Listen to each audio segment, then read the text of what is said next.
Maybe a quick drink. Somewhere quiet to calm down before I head out again.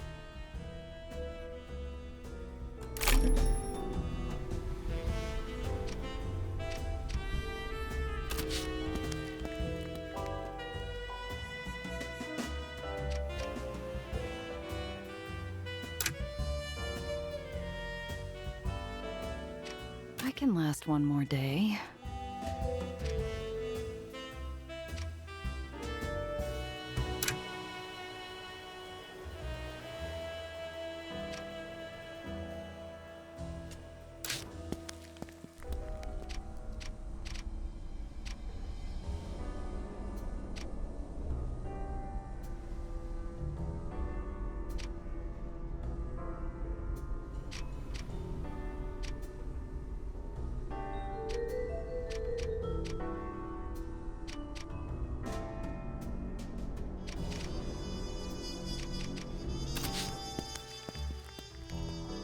I enter into the old tavern, one of the last vestiges of when this island had more radishes than people. Cress works at an old radio in the corner, and Thomas spit-shines a glass at the bar.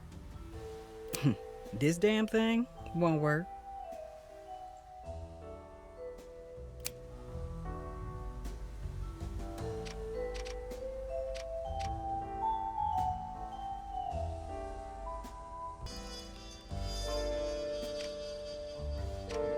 Yes? Must be a shock, finding out your mentor's been alive all this time. If it were Zio, I still wouldn't believe it. I really thought he was dead. He was caught in the explosion. There was debris everywhere, and there was blood. And he wasn't... If I'd stayed even a moment longer, maybe I would have realized he was still alive. You couldn't have. You said it yourself. Dufresne was there, and he would have taken you away to who knows where. Would that have done Gardner any good? My assurance is water to a sunflower mid-wilt. She perks back to her usual sunny demeanor. You're right. I think he understands. When I found him, you know what he did? He said he was so relieved that I was safe. It was the most emotional I've ever seen him.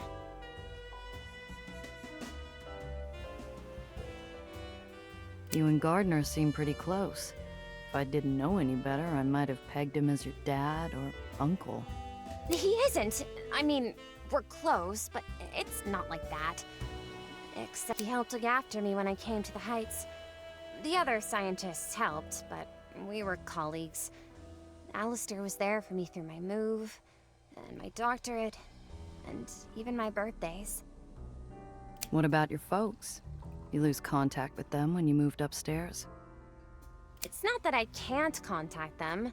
I'm just not sure we'd have much to talk about, or if they'd want me to bother them. Not the best relationship with them, huh? It's complicated. Mother and father love me, but I'm not sure they always know what to do with me. Sometimes it's like I'm speaking Latin and they're speaking Greek. But when an opportunity to go to the Heights was announced, they still supported me, even if it meant they'd have to let me go.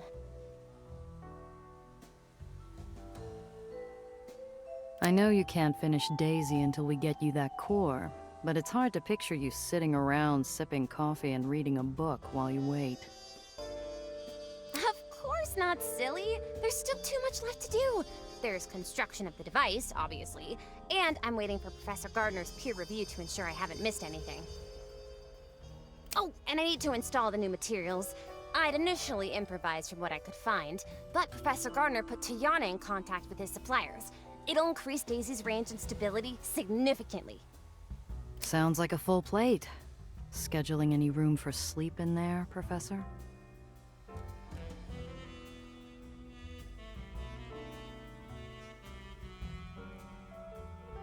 Oh, well, it'll be very busy, but it's nothing I can't handle. We're on a tight schedule, and we're finally making progress. A few weeks of extra work never hurt. Come back soon!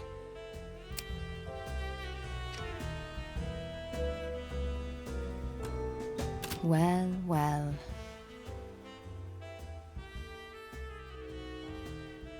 You used to work for Marm, right? How'd you end up in Dreamland? Tiana's elegant face splits, my question hitting her like a splotch of ink on pristine paper. Everyone knows the stories. Marm's rogue gallery of supercriminals. Her trade school and those. For a young woman left with nothing. Dreamland was a piece of driftwood at sea.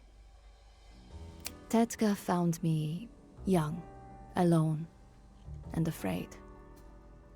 She saw potential, and I was eager to learn. It was, how they say, meant to be. So why'd you leave? Sure, you've got a nice operation, but it couldn't have been easy at the start. Marm's does would have had you set for life. Might have even been in the running to be Marm's heir. And what of you? Your reputation may not be as clean now, but it wasn't always this way. Why did you never agree to be someone's pet smuggler?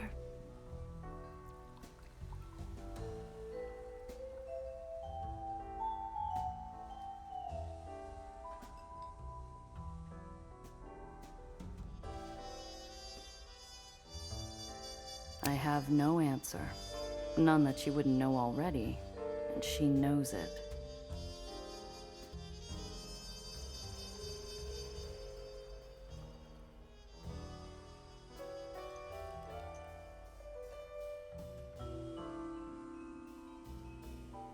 Marm's does may be princesses of Dreamland, but they'll always be beholden to her first.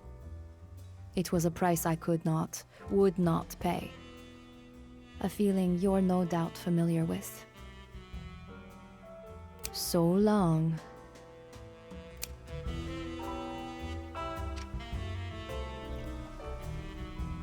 Damn thing won't work.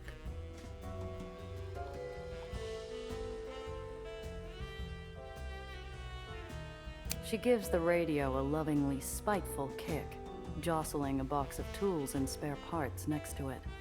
Finally, after several more expletives, the radio springs to life. It's the bottom of the eighth. The Metromaniacs have the New England rails on the ropes. If Cookie Anderson can strike out one more...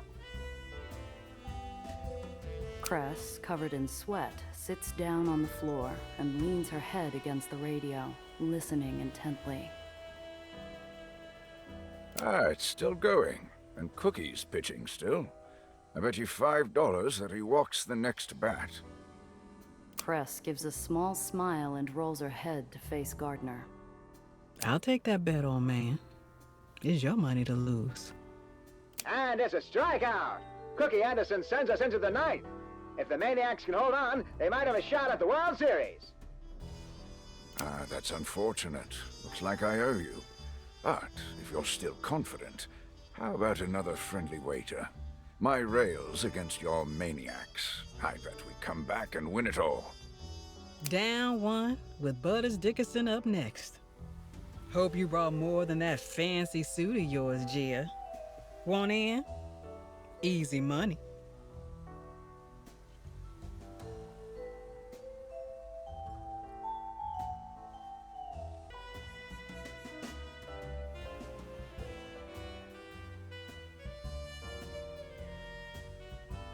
You just love the Rails because they always win. True fans don't need wins to support their team.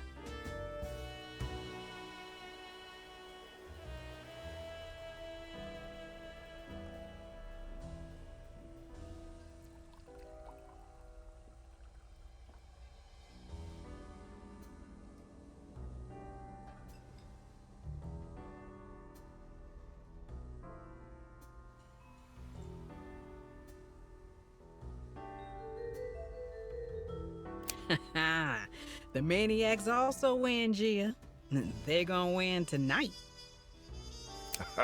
Your loyalty is admirable, but in the end, the result will be the same. And without a single base gained by the Maniacs in the top of the ninth, the Rails are only down by one, and it's up to Fatty McDaniels to win it for the Rails here in the bottom. Sweetbread Bailey is on third.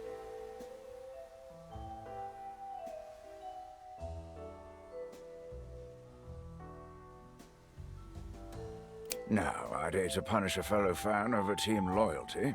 If you want to pull out now, I'll let you out of the bet. We can... Do we look like fake fans? Fight and die!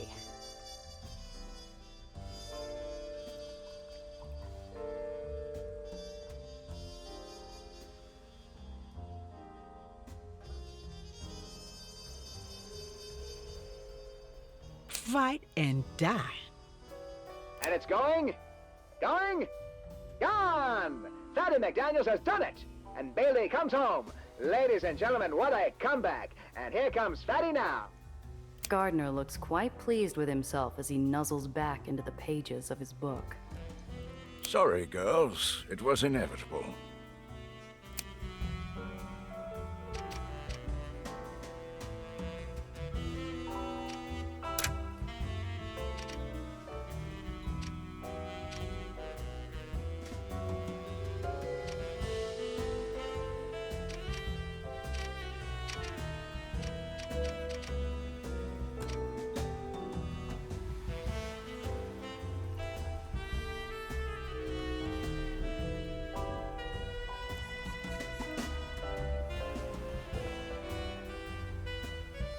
The old boatman hunches on his stool, kissing the wood and dancing cheek to cheek with an empty glass of amber.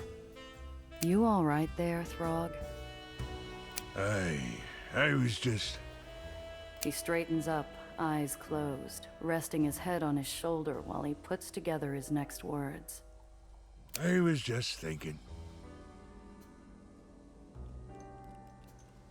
Looked like more than that. You caught me. He resumes his position and begins to hum a sad old tune that reminds me of a place I'd never known.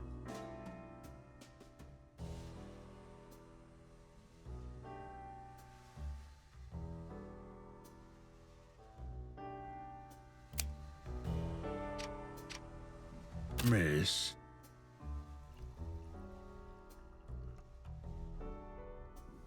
You said you used to be married. Is she... No. LMA, she and the kids left the city many years ago. You still keep contact? I hear about them. LMA worked for the newspaper. Well, she's retired, but writes guest columns. Pen still as sharp as a set of pike teeth. Our eldest went into theater. On tour in Europe, last I heard. Youngest is a captain, upstate.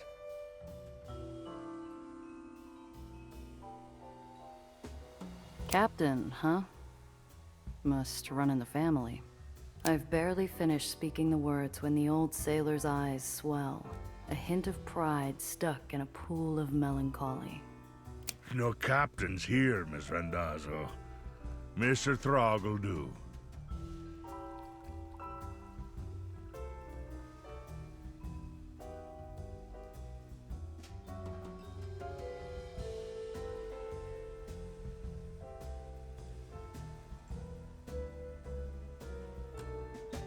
Almost Marm's birthday. Ever take time off to enjoy the party? Few times. Back when it was still the Parade of Triumph. Parade of Triumph? Not sure I ever heard of it. That'd be because the old girl swallowed it up. Used to be a celebration of Dreamland's accomplishments. Let me guess. Marm couldn't help but make it about herself? No. Caused a stir among her lieutenants at the time. Emboldened a few to try mutiny.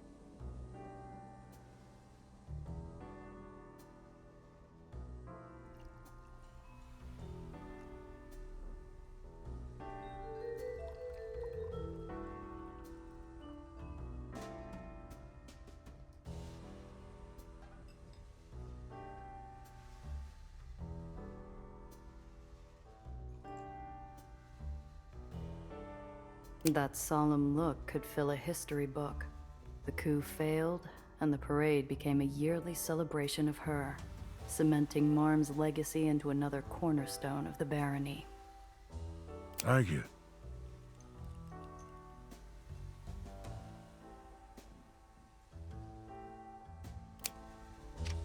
Miss Randazzo. Clear skies to you.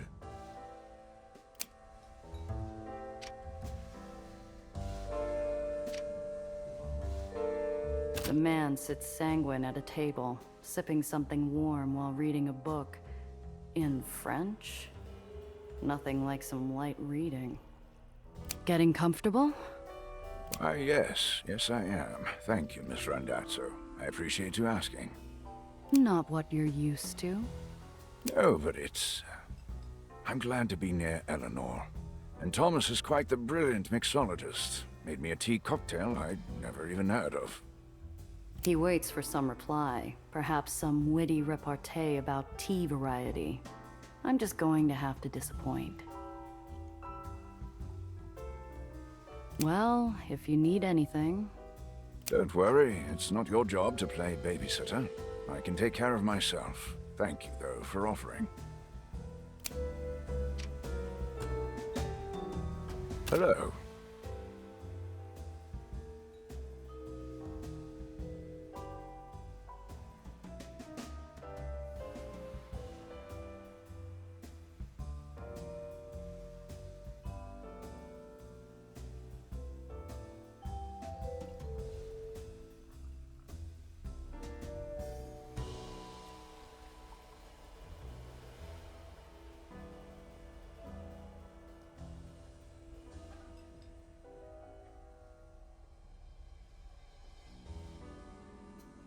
Nellie called you Professor. So what's your job up there exactly? I thought you couldn't even get into Olympus Park unless you were already one of the city's brightest. That title's more of an affectionate artifact these days. I still teach on occasion. Between supervising our younger members and the lab, but Olympus Park keeps me busy being their mouthpiece.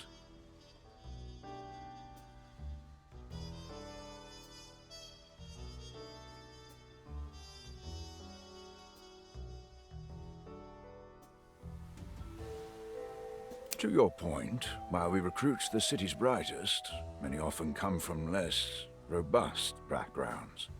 So we try to fill in the gaps and give them opportunities they might not have elsewhere. Uh-huh. How many of those include Lowers recruits?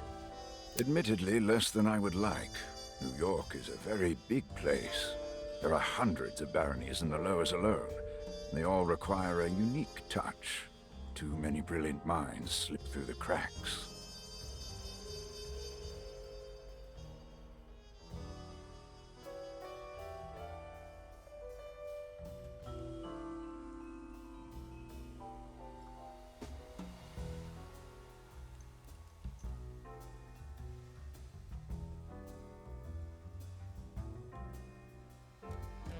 But we do what we can. For example, 3 months ago, I recruited a lovely woman from Bell's Point. She demonstrated a radio doll and a snap-on umbrella cover. A doll and an umbrella cover?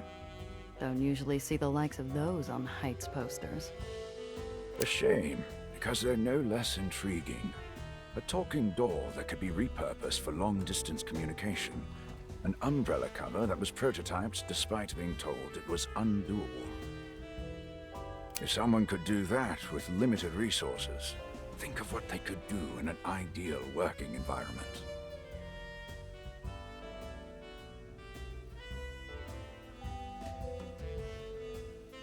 You were on Ellis Island for a while.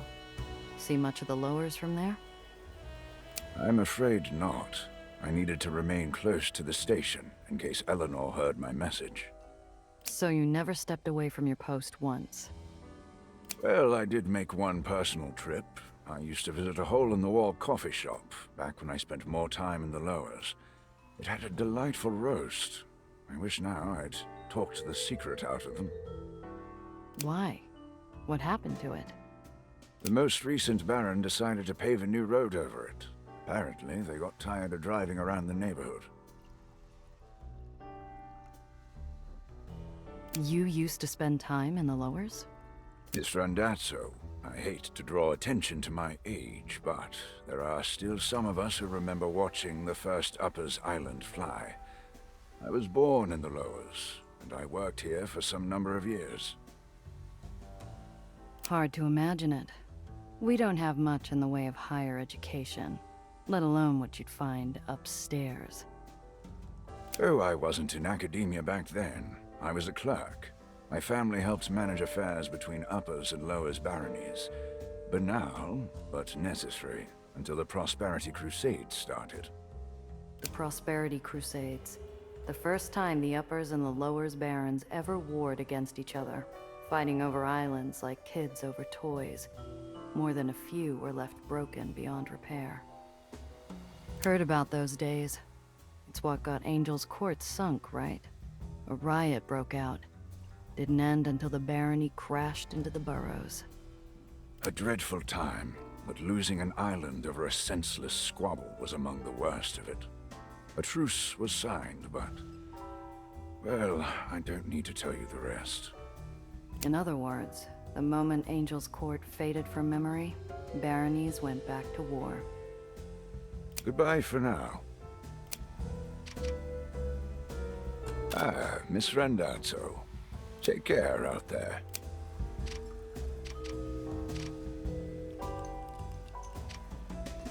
Miss.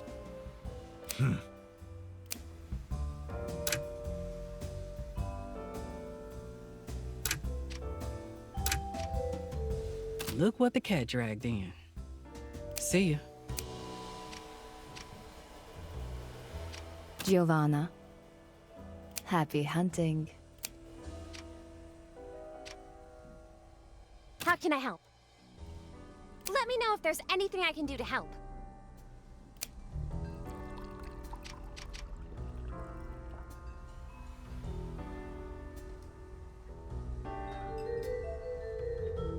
I've got the other shipment coming in soon. But it will be later than you wanted. Come on. Everything is late here in the hole. Why do you think I'm planning on dying here? I better get a couple more years at least. Thomas, I will get you your spirits before the end of the week. Perfect! I don't think I would have survived Nellie without an inoculation shot from Thomas. Years of knowing the man, I don't think I've ever seen that grin of his drop. Ah, Gia, you're back! Wow, my, why the long face? I've got something for you that'll be perfect. He slides me a drink of something bitter and earthy with a side of peanuts.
How can I help?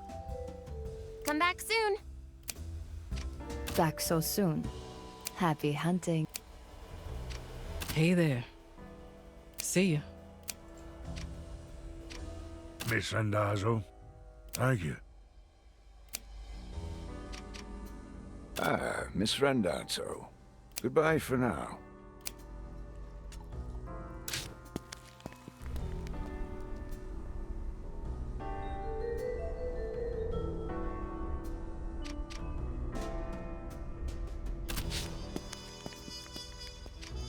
Zdravo. So long.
there's anything I can do to...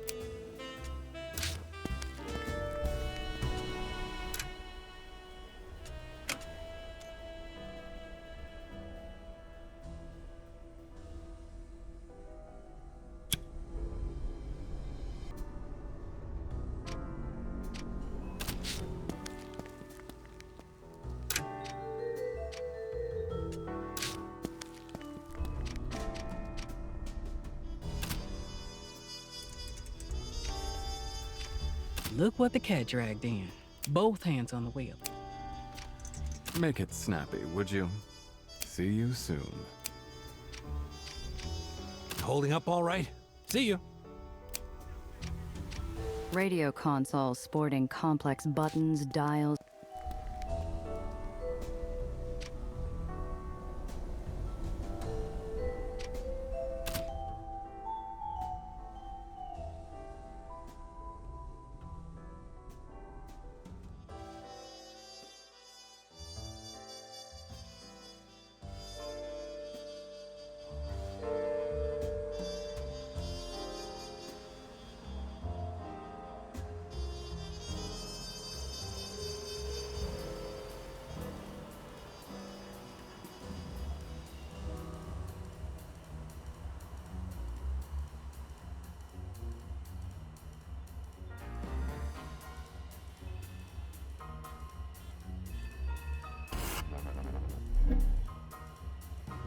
Dreamland is a winding jumble of golden bands of light, its islands thrown together like an overflowing jewelry box. As I come out a tunnel, yellow and black shadows dive into my rear view.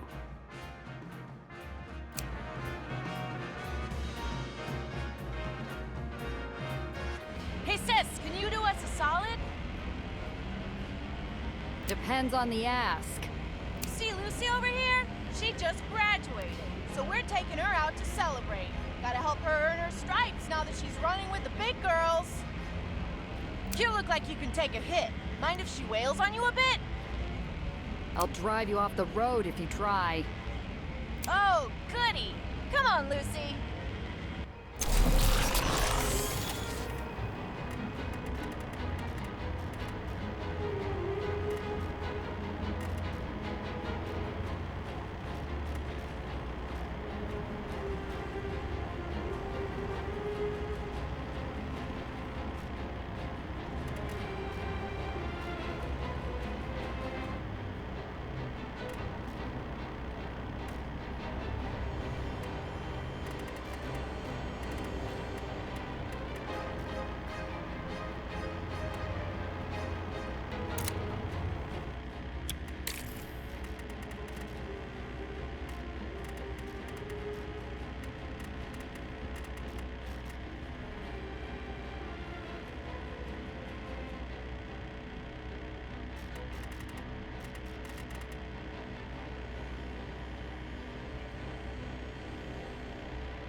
That was too close for comfort.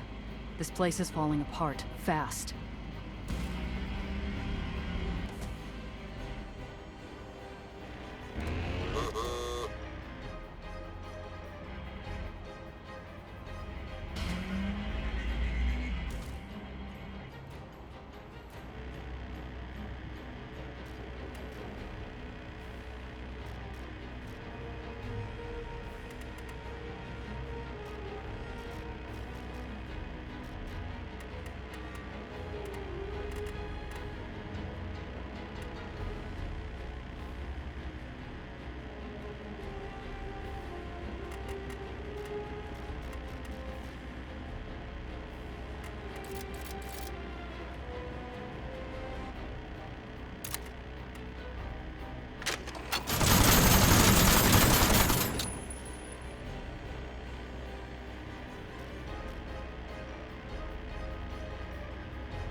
little sport.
Pandemonium is the beating heart of human desire in the lowers.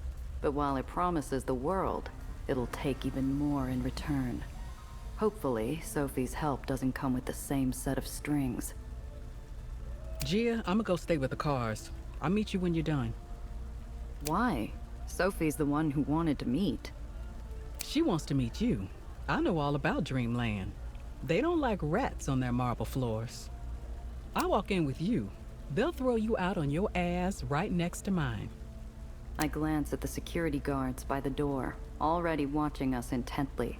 Their fiery eyes clash against Cress's watery blues. All right, sit tight. I'll be back soon. Be careful, Gia. You can't trust those sparkly vultures.